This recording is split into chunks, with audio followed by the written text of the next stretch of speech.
Chapter 2.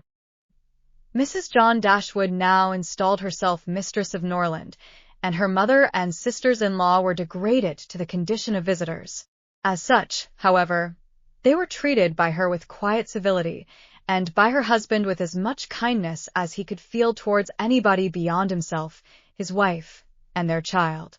He really pressed them, with some earnestness, to consider Norland as their home, and, as no plan appeared so eligible to Mrs. Dashwood as remaining there till she could accommodate herself with a house in the neighborhood, his invitation was accepted. A continuance in a place where everything reminded her of former delight was exactly what suited her mind. In seasons of cheerfulness, no temper could be more cheerful than hers, or possess, in a greater degree, that sanguine expectation of happiness which is happiness itself. But in sorrow she must be equally carried away by her fancy, and as far beyond consolation as in pleasure she was beyond alloy. Mrs. John Dashwood did not at all approve of what her husband intended to do for his sisters. To take £3,000 from the fortune of their dear little boy would be impoverishing him to the most dreadful degree. She begged him to think again on the subject. How could he answer it to himself to rob his child, and his only child too, of so large a sum?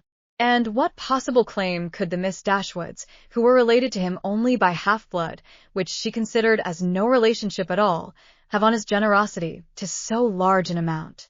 It was very well known that no affection was ever supposed to exist between the children of any man by different marriages, and why was he to ruin himself and their poor little Harry by giving away all his money to his half-sisters? It was my father's last request to me, replied her husband, that I should assist his widow and daughters. He did not know what he was talking of, I dare say, 10 to 1, but he was light-headed at the time. Had he been in his right senses, he could not have thought of such a thing as begging you to give away half your fortune from your own child. He did not stipulate for any particular sum, my dear Fanny. He only requested me, in general terms, to assist them and make their situation more comfortable than it was in his power to do. Perhaps it would have been as well if he had left it wholly to myself. He could hardly suppose I should neglect them, but as he required the promise, I could not do less than give it. At least I thought so at the time. The promise, therefore, was given and must be performed. Something must be done for them whenever they leave Norland and settle in a new home. Well, then, let something be done for them, but that something need not be £3,000. Consider, she added, that when the money is once parted with, it never can return. Your sisters will marry, and it will be gone for ever. If, indeed, it could be restored to our poor little boy, why, to be sure, said her husband, very gravely, that would make great difference. The time may come when Harry will regret that so large a sum was parted with. If he should have a numerous family, for instance, it would be a very convenient addition. To be sure it would. Perhaps, then, it would be better for all parties if the sum were diminished one half. £500 would be a prodigious increase to their fortunes. Oh, beyond anything great. What brother on earth would do half so much for his sisters, even if really his sisters? And as it is, only half-blood. But you have such a generous spirit. I would not wish to do anything mean, he replied. One had rather, on such occasions, do too much than too little. No one, at least, can think I have not done enough for them. Even themselves, they can hardly expect more. There is no knowing what they may expect, said the lady. But we are not to think of their expectations. The question is, what you can afford to do. Certainly, and I think I may afford to give them £500 apiece. As it is, without any addition of mine, they will each have about £3,000 on their mother's death, a very comfortable fortune for any young woman.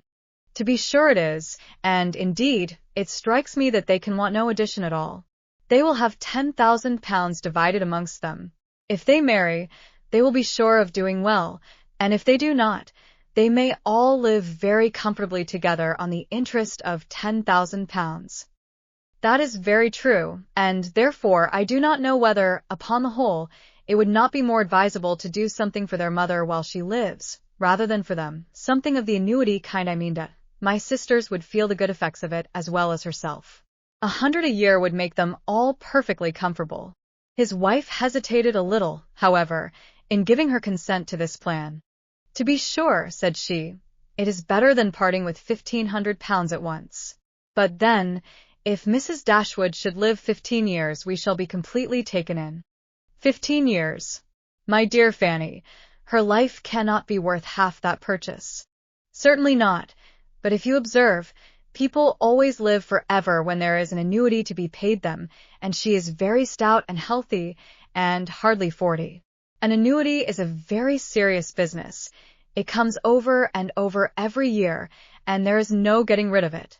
You are not aware of what you are doing. I have known a great deal of the trouble of annuities, for my mother was clogged with the payment of 3 to old superannuated servants by my father's will, and it is amazing how disagreeable she found it.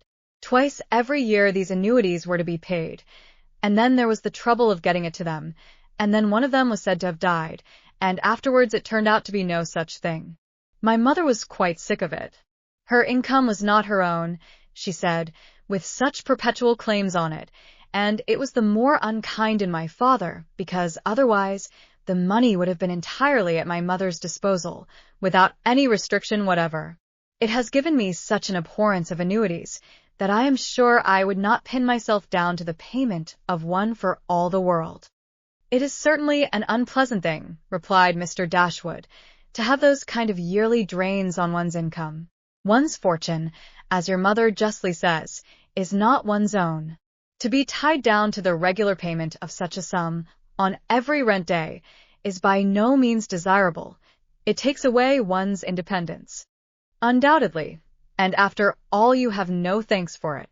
They think themselves secure, you do no more than what is expected, and it raises no gratitude at all.